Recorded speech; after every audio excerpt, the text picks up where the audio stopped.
몇 년 전에 여기 라과디아 공항 근처에서 큰 사고가 난 적이 있었습니다. US 에어 비행기가 이 공항에 착륙하기 위해서 접근을 하다가 새 한 마리가 그 엔진 속으로 빨려 들어가므로 그 엔진이 스탑을 했어요. 비행기가 가다가 오다가 이제 엔진이 스탑함으로 말미암아 이제 큰 위기가 닥친 거죠. 그런데 조종사가 정확한 판단을 했습니다. 그래서 가까스로 그 비행기가 이 허드슨 강에 비상 착륙을 하지 않았습니까? 생각해 보면 그 비행기가 여기 라과디아 공항 근처에 떨어졌다면 얼마나 큰 사고가 났겠습니까? 그래서 그 안에 타고 있던 150여 명이 아무 사고 없이 다친 데도 없이 다 구조가 되었어요. 그래서 그 미디어에서는 미라클 언더 허슨이라고 해가지고 허드슨 강의 기적이다 해가지고 크게 다루고 이제 그런 사고가 났었습니다. 그래서 그 조종사는 일약 참 영웅이 됐죠. 그리고 그 비행기의 플라인 넘버가 1549인데 사람들이 1549 이 번호를 가지고 복권을 많이 샀다는 이야기도 있습니다. 한번 생각을 해보세요. 이제 비행기가 엔진이 멈춰가지고 정말 급강하를 막 하는데 그 안에 타고 있던 사람들의 심정이 어떠했겠습니까? 아마도 모두가 다 이제 여기서 죽는구나 하고 그렇게 생각을 했을 거예요. 이게 마지막이로구나 막 이런 생각을 했을 것입니다. 그래 어떤 사람은 급히 종이에다가 I love you라고 이렇게 써가지고 그 부인에게 쓰는 글을 써가지고 안주머니에 넣었다는 이야기도 나중에 이제 하기도 했습니다. 사람마다 다 그 심정이 달랐을 거예요. 그 사람들 가운데 하나님을 믿는 사람도 있었고 안 믿는 사람도 있었을 것입니다. 하나님을 믿는 사람과 안 믿는 사람과의 그 차이는 분명히 있었을 것입니다. 하나님을 믿는다고 해도 정말 확실하게 믿는 사람과 그렇지 않은 사람과 차이가 있었을 것입니다. 정말로 구원의 확신이 있고 또 천국이 있다고 하는 것을 확실히 믿는 사람과 그렇지 않은 사람들과도 차이가 있었을 것입니다. 이 세상에는 많은 사람들이 있어요. 또 이 세상에는 그 신앙의 종류도 사람마다 다 다릅니다. 이사야서 26장 3절에 보시면 주께서 심지가 견고한 자를 평강하고 평강으로 지키시리니 그가 주를 뭐함이니이다? 신뢰함이니이다. 그렇게 말씀을 했어요. 그래서 심지가 견고한 자를 하나님께서 평강으로 인도하신다고. 그러니까 이것을 바꿔 말한다면 심지가 견고하지 못한 사람은 마음속에 평강이 없다. 이제 그런 말씀이에요. 오늘 제가 이 심지에 대한 말씀을 좀 같이 생각을 하려고 합니다. 심지. 근데 사실 이 심지 이사야서 26장 3절에 나오는 이 심지와 제가 제목으로 삼은 심지를 정리하라 하는 심지는 다릅니다. 그렇죠? 그 마음의 심지. 그리고 제목에 있는 심지는 등잔불의 심지를 가리키는 거예요. 등잔불의 심지를 가리킵니다. 자, 그런데 이 등잔불의 그 심지도 사전을 찾아보니까 마음심자를 썼더라고요. 그러니까 사실은 서로 통하는 데가 있는 것입니다. 이스라엘 백성들이 애굽을 탈출하여 이제 가나안 땅으로 가는 중에 광야 생활을 할 때 하나님께서 모세를 통하여 성막을 지으라 그렇게 말씀을 하셨어요. 그래서 이제 성막을 지었는데 성경에 성막에 대한 말씀이 참 많이 나옵니다. 근데 많은 성도님들이 이 성막에 대한 뜻을 잘 몰라요. 근데 성막은 성경을 푸는 열쇠입니다. 그만큼 성막의 그 의미가 아주 중요한 의미를 가지고 있어요. 근데 그 의미를 잘 모르기 때문에 성경을 읽다가 성막에 대한 말씀이 나오면은 그냥 이렇게 뛰어버리는 경우도 있고, 어떤 분은 자, 성경을 한번 읽어보자. 창세기 1장부터 시작을 합니다. 창세기 재미있죠. 창세기 성경을 쭉 읽습니다. 그리고 이제 출애굽기로 가서 또 출애굽하는 그러한 여러 가지 사건들이 참 많이 있지 않습니까? 재미있게 읽습니다. 그러다가 출애굽기 25장쯤 가게 되면 이제 성막에 대한 말씀이 나와요. 그러면 재미도 없고 지루하고, 그래서 거기서 중단하는 경우를 많이 보게 됩니다. 근데 성막의 의미를 알게 되면은 굉장히 중요한 것을 우리가 많이 깨닫게 돼요. 성막은 세 가지 중요한 영적 의미를 가지고 있습니다. 꼭 기억하시길 바랍니다. 첫째는 예수님의 인성과 신성을 성막이 보여주고 있어요. 그 다음에 둘째는 하나님의 구원 계획, 십자가를 통하여 하나님께서 구원하시고자 하시는 그러한 계획이 성막 속에 나타나 있어요. 그 다음에 또 세 번째는 성도의 모습과 교회의 모습, 이 세 가지가 성막의 의미입니다. 그래서 의미를 꼭 기억을 하세요. 이게 성막에 대한 말씀을 읽을 때는 꼭 그것을 기억하시고 읽으시기를 바랍니다. 간단히 성막에 대한 의미를 조금 더 살펴보게 되면, 성막은 우리가 잘 알고 있는 것처럼 성소와 지성소로 이렇게 나누어지게 됩니다. 그리고 성막뜰이 있어요. 그래서 이제 성막뜰 제일 앞에 번제단이 있지 않습니까? 번제단은 예수 그리스도의 십자가를 의미하고 있는 거죠. 그 다음에 또 번제단에서 조금 앞으로 가게 되면 물두멍이 나옵니다. 물두멍은 바로 물을 담아놓은 큰 그릇을 이제 가리키죠. 거기서 이제 거기 이 물두멍은 바로 회개를 의미합니다. 자, 이제 성소 안에 들어가게 되면 오른쪽에 뭐가 있죠? 진설병상이 있습니다. 떡을 진설해 놓죠. 이 떡은 뭘 나타내느냐? 이 세상에 생명의 떡으로 오신 예수 그리스도를 상징하고 성경 말씀을 의미하고 있습니다. 또 왼쪽에는 바로 이제 금등대가 있습니다. 금등대. 금등대는 이 땅에 빛으로 오신 예수 그리스도를 나타내는 동시에 또한 성도의 모습과 교회의 모습, 이 세상에 빛으로 살아야 할 것을 말씀하신 그런 의미를 가지고 있습니다. 자, 곧 좀 더 앞으로 가게 되면 휘장 바로 앞에, 지성소 바로 앞에 금향단이 있습니다. 이 금향단은 바로 성도의 기도를 나타내고 있습니다. 이제 휘막을 걷고 이제 지성소 안에 들어가면 거기에 뭐가 있습니까? 법궤, 법궤가 있죠. 법궤는 언약궤 혹은 말씀의 궤, 그 다음에 하나님의 궤 등 여러 가지 이름으로 불리어집니다. 이 법궤 안에 보게 되면 세 가지가 있죠. 법궤 안에 보면 세 가지가 있죠. 바로 십계명 돌판이 거기에 있고, 또 만나 항아리가 있고, 또 뭐가 있죠? 아론의 쌍난 지팡이가 거기에 있죠. 그리고 이 법궤 바로 뚜껑 부분을 속죄소 혹은 시온좌라고 부르는 곳입니다. 그래서 대제사장이 1년에 한 번씩 가서 이제 제물의 피를 거기다 7번 뿌림으로 백성들의 죄가 사해지는 그러한 일들이 이제 구약 성경에 있습니다. 이런 모든 것은 다 예수님에 대한 그러한 것을 예표하는 그러한 말씀이다라고 볼 수 있습니다. 그래서 이 성막에 대한 의미를 우리가 잘 깨닫는 것이 중요한데, 오늘 본문의 말씀은 바로 그 성막의 기구들 가운데 금등대에 대한 말씀입니다. 금등대. 자, 금등대에 대한 말씀인데, 여기 보시면은 2절에 보시면 이스라엘 자손에게 명령하여 불을 켜기 위하여 감람을 찧어낸 순결한 기름을 4개로 가져오게 하여 계속해서 등잔불을 켜둘지며, 계속해서 그 등잔불을 켜두도록 그렇게 했습니다. 그래서 빛이 나도록 그렇게 했어요. 이것은 바로 이 세상에 빛으로 오신 예수님을 나타내는 거죠.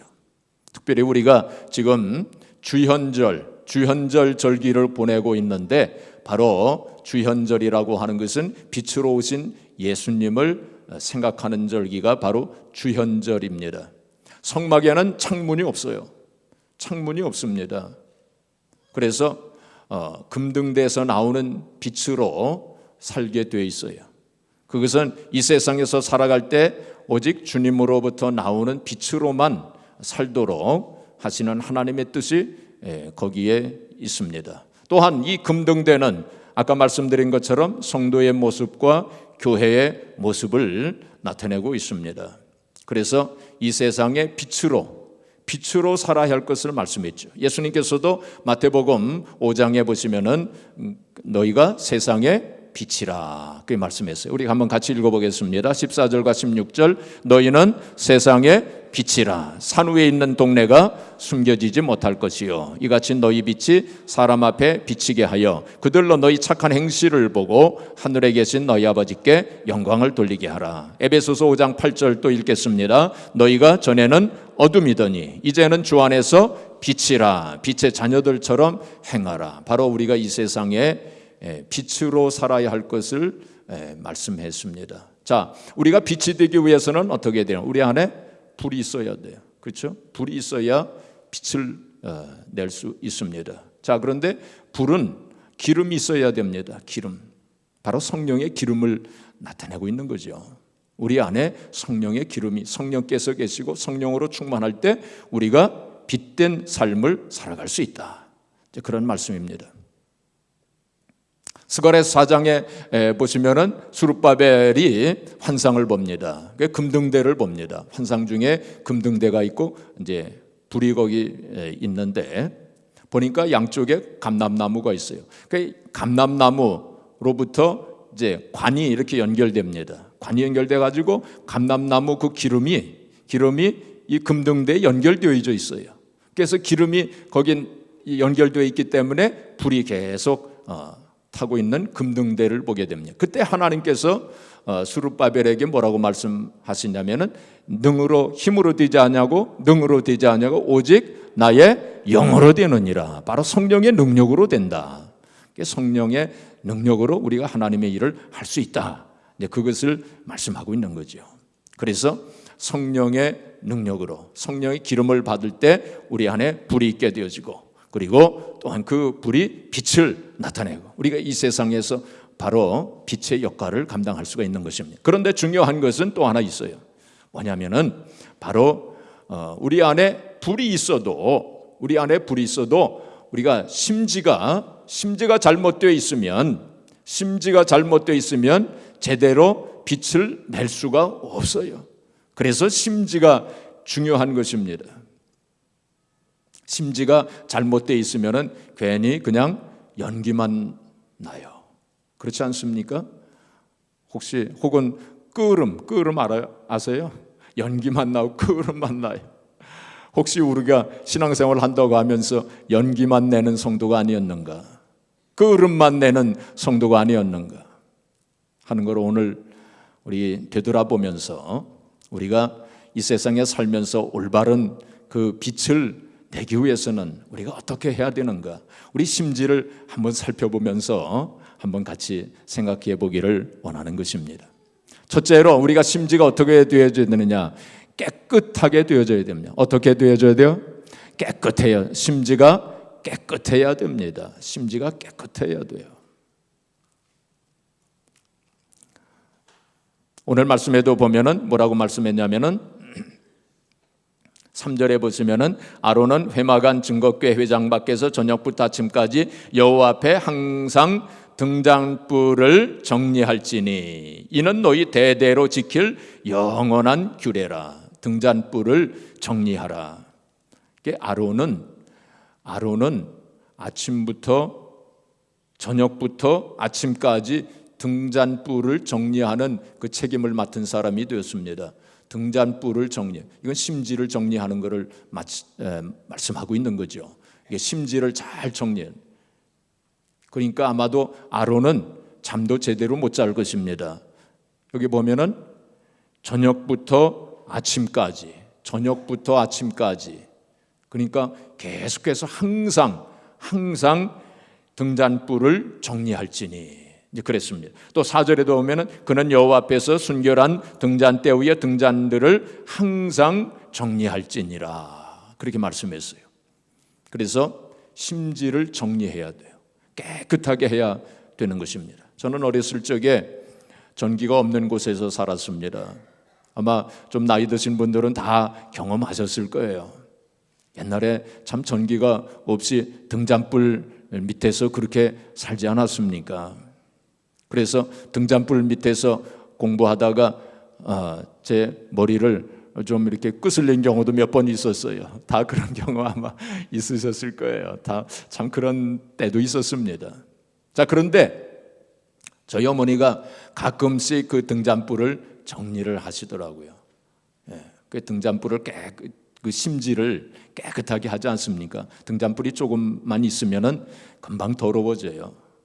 지저분해지고 새카맣게 되어지고 또 불똥도 생기고 그렇지 않습니까? 그것을 깨끗하게 청소를 해주고 어떤 때는 가위로 잘라주기도 하고 이제 그러지 않습니까? 어떤 때는 또 새로 그 심지를 갈기도 하고 그렇게 하지 않습니까? 그게 필요한 거예요. 바로 그 심지를 정리한다고 하는 것이 우리가 신앙생활 하는 데 있어서는 뭐를 가리키겠습니까? 바로 회개를 나타내는 거죠. 회개하는 거예요. 심지를 정리해야 돼요. 우리의 마음의 심지를 정리하는 것이 뭐예요?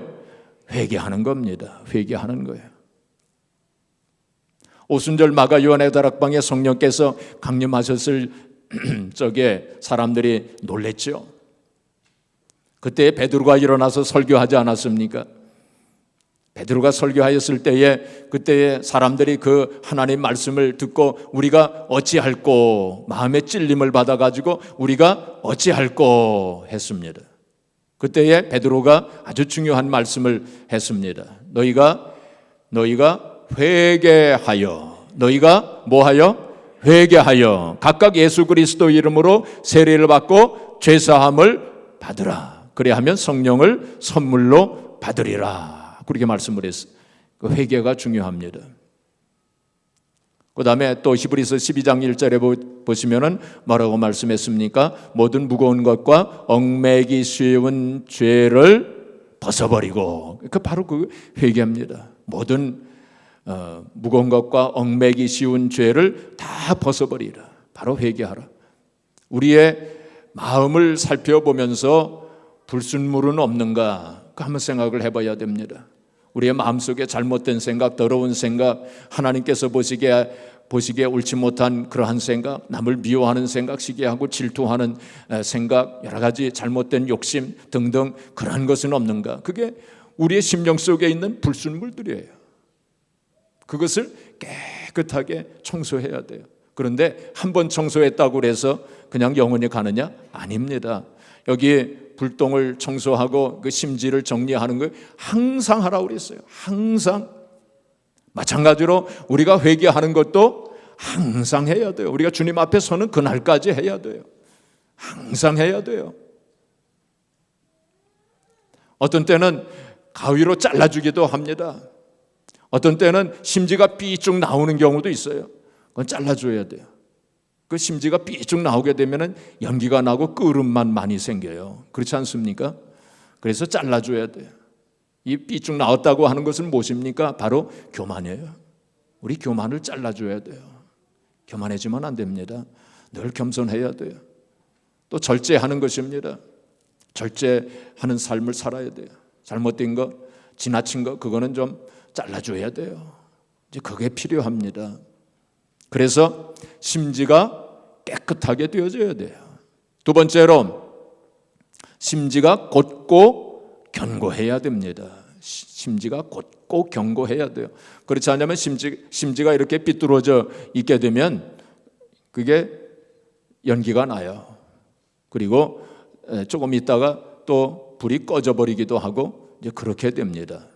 심지가 곧고 견고하게 되어져야 돼요. 자, 우리 다시 한번 이사야서 26장 3절 다시 한번 같이 읽겠습니다. 주께서 심지가 견고한 자를 평강하도록 지키시리니 이는 그가 주를 신뢰함이니이다. 신뢰함이니이다.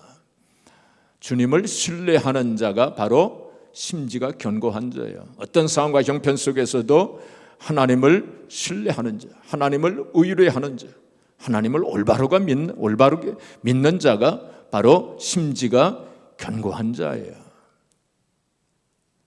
어떤 상황 속에서도 변함이 없는 사람, 흔들림이 없는 사람, 그런 신앙을 가진 사람이 바로 심지가 견고한 사람이에요. 하나님께서는 그런 사람들을 기뻐하십니다.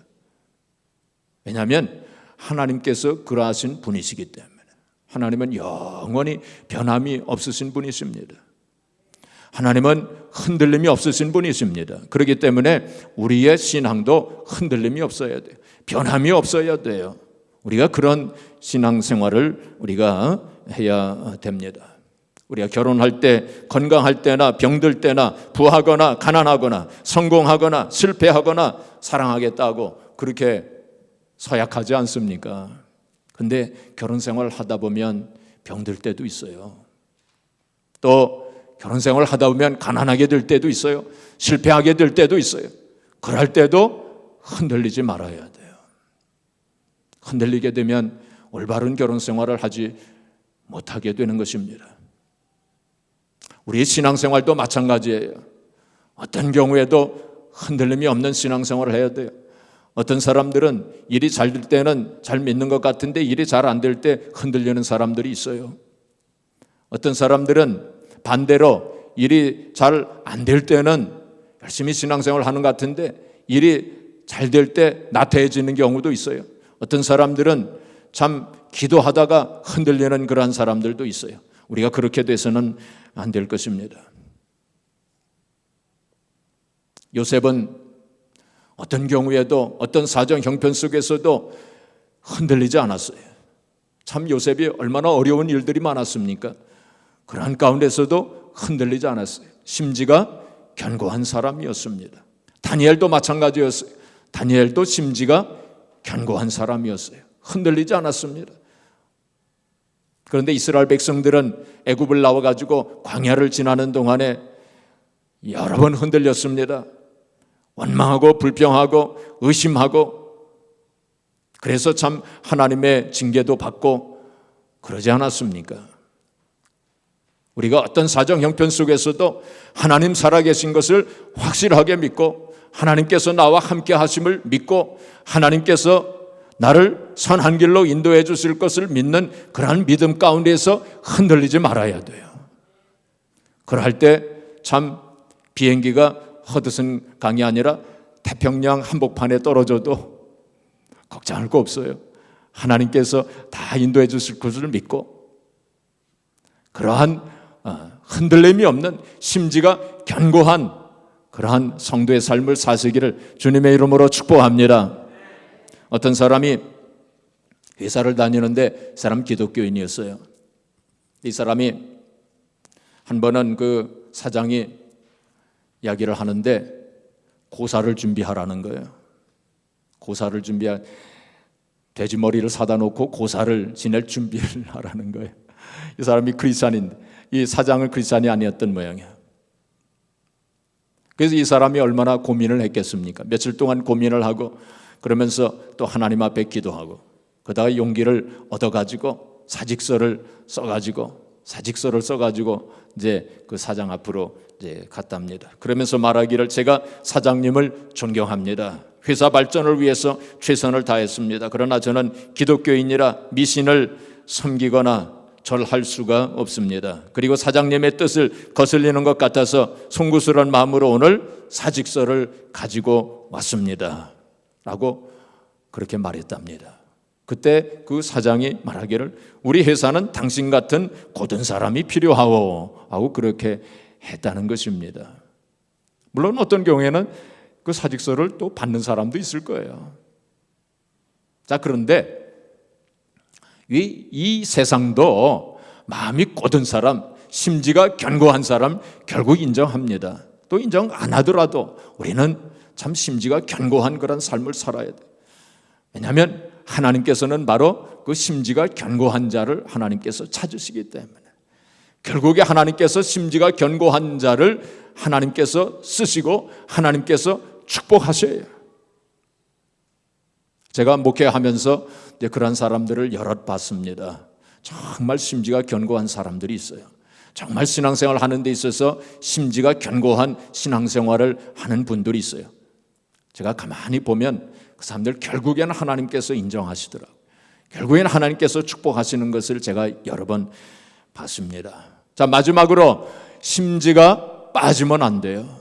심지가 빠지면 안 돼요. 등잔 뿌리는데 심지가 종종 빠지는 경우도 있어요. 심지가 빠지게 되면 이거 회복하기가 그렇게 쉽지 않습니다. 우리가 마음의 심지가 빠진다고 하는 건 무엇입니까? 바로 낙심하는 거예요. 낙심하는 거. 우리가 낙심하지 말아야 돼요. 우리가 신앙생활 하다가 낙심하지 말아야 됩니다. 갈라디아서 6장 9절에 보시면은 선을 행하다가 낙심하지 말지니 피곤하지 아니하면 때가 이름에 거두리라 이렇게 말씀했어요. 새로 번역된 성경에는 뭐라고 얘기했습니까? 포기하지 아니하며. 우리 같이 읽어볼까요? 시작. 우리가 선을 행하되 낙심하지 말지니 포기하지 아니하면 때가 이름에 거두리라. 신앙생활 하다가 낙심하지 마세요. 기도하다가 낙심하지 마세요. 기도하다가 포기하지 마세요. 끝까지 응답될 때까지. 하나님 분명히 살아계시지 않습니까? 하나님 분명히 우리의 기도를 들으시는 하나님 아니십니까? 어떤 때는 좀 지연되기도 하고 어떤 때는 다른 것으로 응답하실 때도 있지만은 그래도 끝까지 하나님께서 우리에게 가장 좋은 것을 주시는 하나님이셔요. 그리고 하나님께서 정해놓으신 때가 있어요. 그때까지 포기하지 말고 낙심하지 말고 꼭 기도하시기를 바랍니다. 마귀 사탄이 제일 좋아하는 것이 낙심이에요. 마귀 사탄이 여러 가지 무기를 가지고 우리를 미혹하고 우리를 넘어뜨리는데 그중에 가장 강력한 무기, 또 마귀 사탄이 제일 좋아하는 무기, 또 제일 많이 사용하는 무기가 바로 낙심이에요. 낙심이라고 하는 무기입니다. 낙심하지 마세요.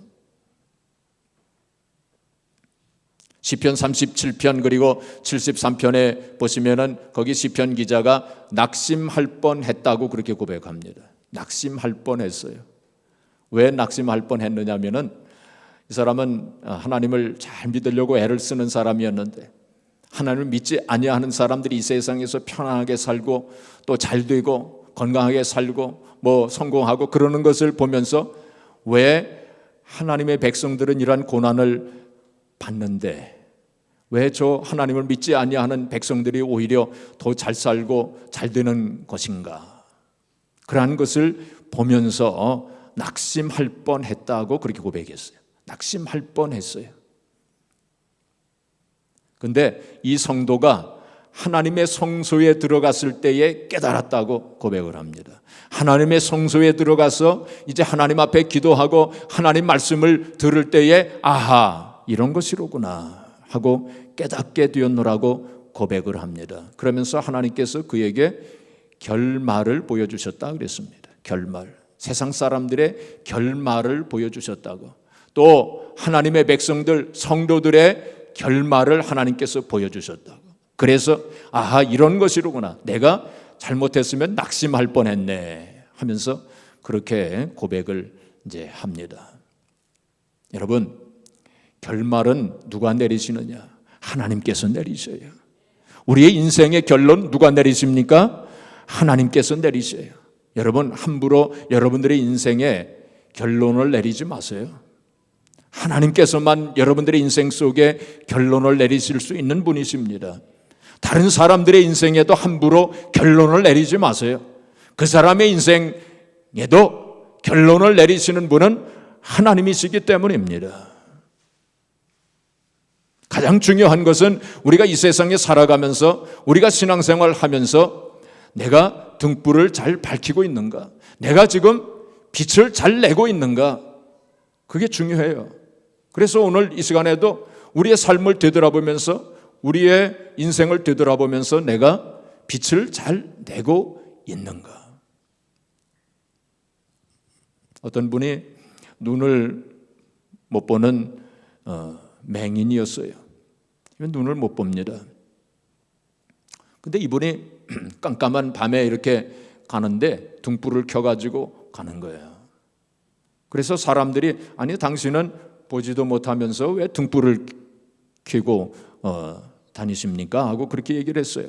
그러자 이 사람이 대답하기를 이 등불을 켜고 다니면 다른 사람들이 이 등불을 보고 나에게 부딪히지 않을 거 아니요 하고 그렇게 대답을 했습니다. 지혜로운 사람입니다. 자, 그런데 이 사람이 하루는 밤중에 등불을 켜고 이제 가는데 다른 사람하고 부딪혔어요. 그래서 이 맹인이 소리를 질렀습니다. 아니 당신은 눈을 어디에다 두고 다니는 거예요? 이 등불이 안 보입니까? 하고 그렇게 소리를 질렀어요. 그러니까 이 행인이 대답하기를 지금 선생님의 등불은 이미 꺼져 있습니다. 그러는 거예요. 꺼진 줄도 모르고 그냥 들고 다녔어요. 혹시 지금 우리의 등불이 꺼져 있지는 아니한지. 우리의 등불이 꺼진다고 하는 건 영적으로는 우리 성경에 보게 되면은 하나님과의 관계가 깨지는 것을 의미해요. 하나님 관계가 깨지는 거예요.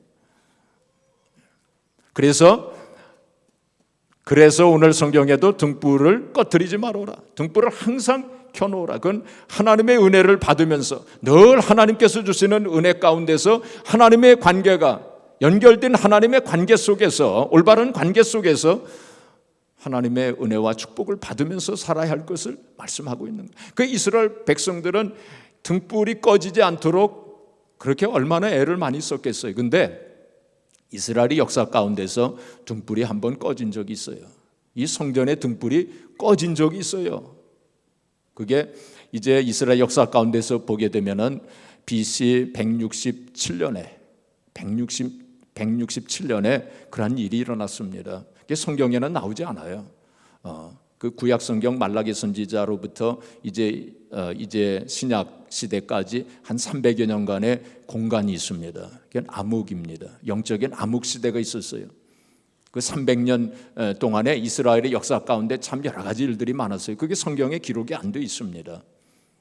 왜 하나님께서 300년의 공간을 두셨는지 우리는 그 영적인 의미를 다 깨닫지 못하지만은 BC 167년에 바로 이스라엘의 역사 가운데 큰 일이 일어났어요.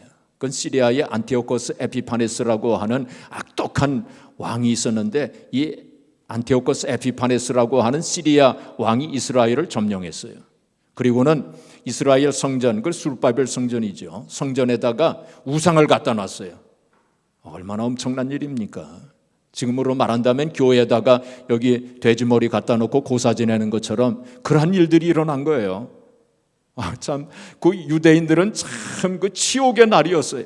그게 BC 167년 그 12월 달입니다.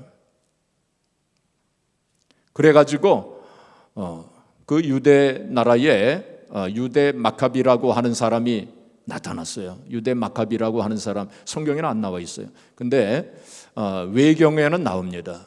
유대 마카비라고 하는 사람이 등장합니다. 이 사람이 독립운동을 일으켜요. 그래가지고 3년 만에 그 성전을 다시 회복시킵니다. 성전을 회복시켜가지고 그동안 꺼졌던 그 금등대 등불에다가 불을 비춰요. 그런데 기름이 없어가지고 기름이 거룩한 기름으로만 여기도 성경에 있는 말씀처럼 거룩한 기름으로만 그 금등대를 밝혀야 되는데 그 거룩한 기름이 없었어요. 그런데 성전 구석에 기름 한 병이 있는 것을 발견합니다. 그래서 그것을 쓰는데 하루밖에 쓰지 못하는 것인데 그런데 기적적으로 8일 동안 쓰게 됩니다. 8일 동안 불을 밝힐 수 있었어요. 그래서 유대인들이 지금도 하누카라고 하는 명절을 지키지 않습니까? 바로 빛의 축제예요. 그날을 기념해 가지고 우리 크리스찬의 성탄절하고 비슷한 절기 연말에 하누카 절기가 있지 않습니까? 성경 요한복음 10장에 보면 수전절이라고 하는 명절이 거기 나오지 않습니까? 바로 수전절이 바로 그거예요. 하누카예요. 하누카, 빛의 축제. 그만큼 등불을 켜는 것이 중요한. 우리의 인생의 등불, 우리의 삶의 등불이 꺼져 있지는 않습니까? 등불을 밝혀야 돼요. 그래서 우리가 심지를 늘 정리해야 됩니다. 자, 말씀을 이제 정리하겠습니다. 성경 한 구절을 먼저 읽겠습니다. 마태복음 12장 20절 우리 같이 읽겠습니다. 상한 갈대를 꺾지 아니하며 꺼져가는 심지를 끄지 아니하기를 심판하여 이길 때까지 하리니. 여기 보면 심지를 끄지 아니하신 하나님이시라고 그랬어요. 하나님께서는 바로 상한 갈대를 꺾지 아니하시고 꺼져가는 심지를 끄지 아니하시는 하나님이세요. 사실 생각해 보면 우리는 꺼져가는 심지였어요. 그렇지 않습니까? 꺼져가는 심지였어요. 근데 하나님의 긍휼과 자비하심으로 지금까지 우리에게 은혜를 베푸신 거 아닙니까? 그러나 우리는 제대로 빛을 발하지 못한 꺼져가는 심지에 불과했습니다. 연기만 내고 끄름만 내는 그러한 심지가 아니었습니까? 사랑하는 성도 여러분, 오늘부터라도 우리가 제대로 빛을 발하는 그러한 성도가 되시기를 바랍니다. 그래서 우리가 심지를 늘 정리해야 돼요. 깨끗하게 우리의 심지를 깨끗하게 해야 돼요. 늘 회개해야 돼요. 그리고 또한 우리가 견고하고 고다히 흔들리지 말아야 돼요. 어떤 상황과 형편 속에서 우리 신앙이 흔들리지 말아야 돼요. 낙심하지 말아야 돼요. 그래서 우리의 심지가 견고한 심지가 되어서 늘 빛을 발하는 성도가 되어져 또 우리 아스토리 한인교회가 되어서 하나님 앞에 영광을 돌리시고 또 하나님의 그 영광 속에 들어가는 저와 여러분들이 되어지기를 주님의 이름으로 축복합니다.